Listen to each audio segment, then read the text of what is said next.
Now let's turn our attention to more traditional forced air furnaces out at the Temperature Systems Training Center, where Larry Hacker explains the advances in the industry and what factors consumers should consider when replacing their heating and cooling systems.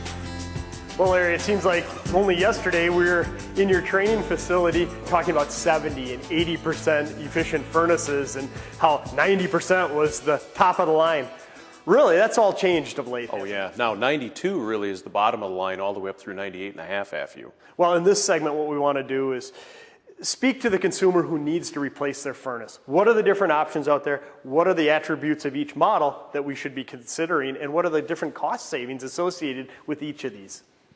On the gas side, the cost savings is pretty high all the way across the board now. 92 AFU is typically the minimum today, all the way up through 98.5. What that means to the consumer is for every dollar of gas purchased, 92 to 98.5 cents of every dollar is going to heat your home versus being wasted out through the chimney in the older furnaces or going out through the vent pipings that we use today. Okay, so that's good news for us as a society, as us as homeowners, that with 92 and above, we're getting pretty good efficiency. It's costing us less to heat our homes. Exactly. On the gas side, it costs us less. The thing to key in today, though, is how do we also save electrically? That's one of the things we'll look at through the three different models. This uses a standard AC drive blower motor. Works great, consumes a higher level of electricity, kind of like an incandescent bulb versus a fluorescent. This would be like an incandescent bulb all the way up as we go to the different models to a fluorescent where we save electrically in addition to getting great heating value. Really? How much electricity in dollar terms are we talking about with this system? You're looking at typically on a furnace today at $350 to $500 a year to run for electrical to be able to move the airflow through that furnace to heat your home. Wow, that's a lot. So if we step up to this one, what efficiency is this? This moves up on the gas side up to a 95 to a 96 AFU.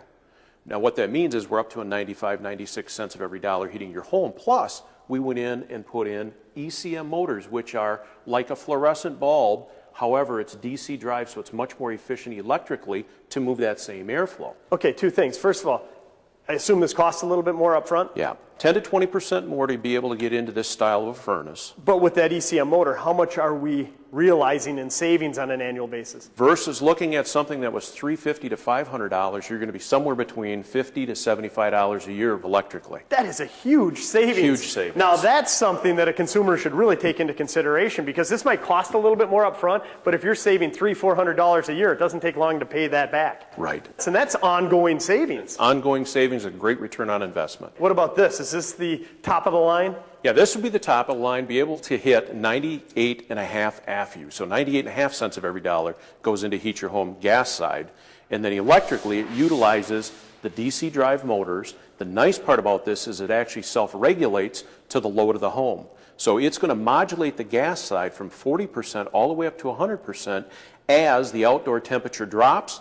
It's going to ramp up in heating output to be able to heat your home. Okay, we're talking about modulating, we're talking about single stage, two stage. It seems to me the difference between these three models isn't so much in the gas savings, it's the electrical savings. What we're ultimately paying for is comfort. Exactly. When you move up to this, you're getting a much more comfortable home, plus you're going to be getting the health benefits of being able to have the fan run longer to filter the air more all the way through the operational time of the unit. And that makes sense because whether it's an old house or a new house, but especially a new house, they're built so tightly nowadays, you want to keep circulating the air, you want to keep cleaning it, and when we talk about cleaning it leads me to add-ons. We don't have time to cover all the different add-ons, so you want to lean on your heating professional about that. I guess in the best case scenario, if I'm understanding you correctly, this should never turn off once you start it up in the fall. In an ideal world, that would be it. This would start up, it would match the output to exactly what the load is of the home, and a huge benefit when that occurs is we have constant air filtration to go along with it, which is a super advantage with those. Quickly, on the A coil up here in the plenum, great view. A lot of people don't realize this is where the air conditioning takes place. If I'm considering replacing my furnace, is it a good time to consider replacing my air conditioning as well? It's a great time because that way you've got the heating contractor in your home. They can take care of the cooling system the same time they're doing the heating, which is really in the end result going to save the homeowner a lot of money. Boy, that makes sense.